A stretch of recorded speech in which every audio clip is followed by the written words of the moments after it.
fate mnasemanga. But anyway, haya twende kwa vitu zingine. So this is what happened. I'm like, mtu ashai kukutanisha, have you ever been conned in Nairobi? So a particular photographer by the name, wait, let me get his name, anaitwa Fox Arts, was conned equipment that cost over 300,000 Kenyan shillings.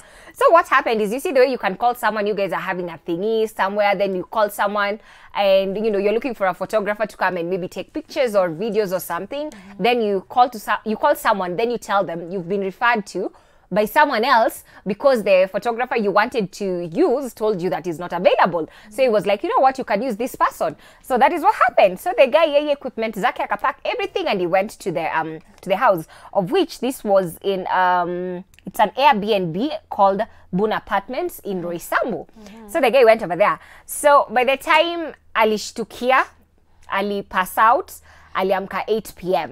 But according to the CCTV and the footage that was gotten, it was 2 ladies who are leaving the apartment at around 10 a.m. So the guy passed out from 10 a.m. in the morning. Alikongasha pass out, aliamka 8 usiku.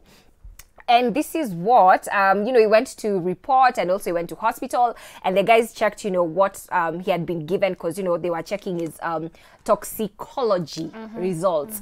And yeah, I was like, I told you this little thing.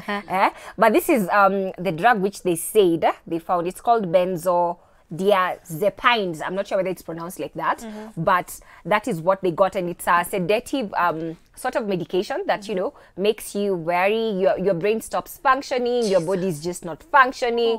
Then you probably pass out and you'll pass out for a while. Yeah. So he got drugged and his equipment got lost, 300K. It's so weird. This is the second story I've had in like 2 weeks. My friend was telling me the exact same thing. Someone who shot for him one of his music videos, alipata tu ameamka and his things are gone. So they're targeting. Yeah, they're targeting photographers and videographers.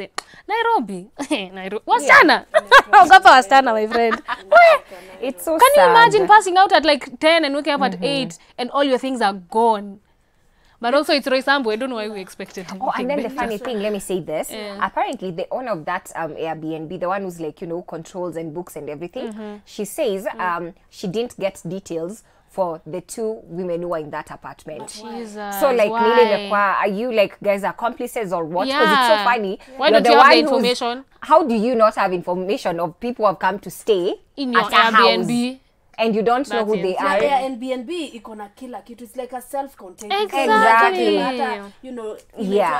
And you know what? You book it online. It's like an Uber. All your information is there. As long as you booked it, all your information is there.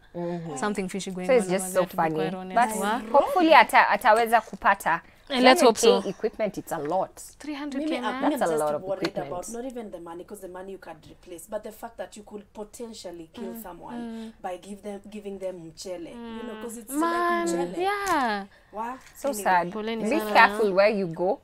Make sure kuna gang. Exactly, like, go with your team, go with people, and also don't always take whatever you're given. Sometimes carry your own things when you're going to places you don't know. Inaitwa Kanairo. Lakini guys, let me take you guys to the next story. You have to be very wary of the streets and everyone that you interact with. Don't just assume everyone is good just because you are good to them. Anyway, let me take you to the next story, and we're talking about former socialite Vera Sidika, who has been in the news because, well, she announced her marriage to Brown Mauzo, who is a Mombasa-based artist, and they're no longer, well, they're just still married, yes, but of course they're expecting a child. And she's been on the interwebs just saying how she's happy as a married person and how everyone should actually get that one person that they could love forever. So on her Instagram, she went to shower Brown Mauzo with lots of, like good words, and this is what she said. I love being married. It is so great to find that one special person you want to annoy for the rest of your life. I love you, at Brown Mauzo 254. Also, yeah, she posted a picture of both of them wakiwa ameshikilia mimba, and they're color coordinating. They're wearing yellow like Kush over here, and they look super like sunshine. Very happy. That's so cute. Yeah, look at that picture. Oh, that is so cute. I love it. I'm like, it's good to see love in action. Yeah. And I always say they still kiss a lot of monkeys before you get. Hey, so imekuwa monkeys. It was Actually, frogs. monkeys, kuna frogs, frogs, now kuna it's become monkeys. mafisi. Hey. At this point, there's just so many animals you'll have to go through before you get to your human being. But I'm like, you know, at the end of the day, I do understand where she's coming from. At I had the fear of, you know, trusting that one person with, you know, my heart, and trusting that one person with everything that I am and all that. But it's always amazing when you get to find that person. But I always say this, at the end of the day, what's your intention by the time you're getting into a relationship, by the time you're choosing to be with someone? Because when I get intentions, zako kasi love. You'll just be there for a while, and then kakinuka mtu wangu umesepa. So at the end of the day, your intentions determine whether the relationship is going to last.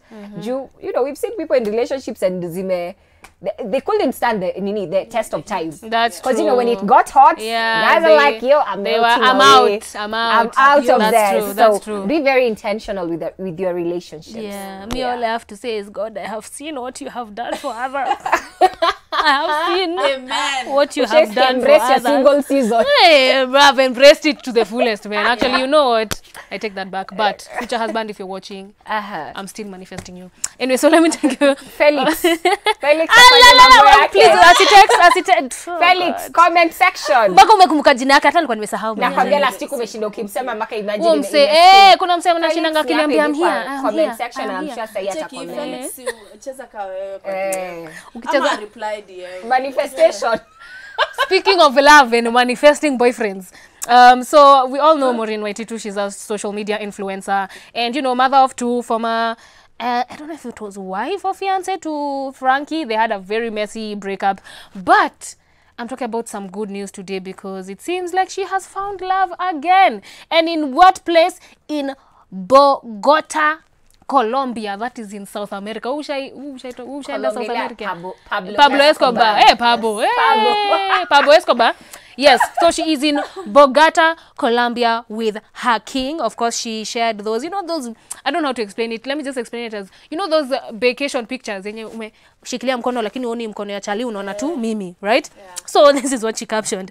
The king's view equals glowing queen, loving this chapter of my life. Now, of course, the face has not been shown yet, but we were first introduced to him in February when, you know, he did a whole elaborate Valentine's, what do I call it, surprise for her, you know, flowers, lights, all that nice stuff, in which she shared on her social media. So I think this is the second time she has teased the new man in her life. So all I have to say is, be careful. Be careful. Why? If you keep teasing over here, FBI guy, they'll do the thing. They'll do the thing. You remember? They took did they take the hand with the watch? With the watch, and combined a full human being in a picture and said, you see that hand? It's that hand. You see that watch? It's that watch. Then I don't know.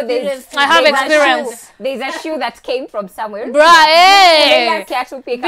All I'm going to say is be I'm with you, careful. sis, man. We're just going to be showing hands. Unless he's not on social media. I think that's the only way you can be that confident doing But let things. me tell you, you'll go to the restaurant and there are people who pretend they're taking pictures, Bruh. selfies. Kumbe ni wewe anapiga. Imagine. Mtu ameshikilia simu hivyo, my friend anajifanya hivi. Ni wewe umepigwa serious. Yeah. All I can say is, of course, we are happy that she's happy again. We love love. Yeah. It's just know if this gets into like social media, be ready to deal with it. Because I felt like we were ready to deal with it, and it didn't really affect our relationship. You know, so just be ready to deal with it. Because some men can't handle this, the attention, the social media attention. Yeah.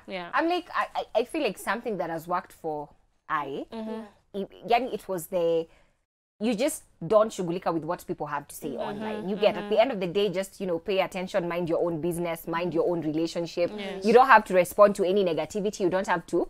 You get, because when you do so, you feed into them. And then the moment you give and then they see, they have more to say. At your fault. Unako affect. Kusha kitu affect twende pesa spot.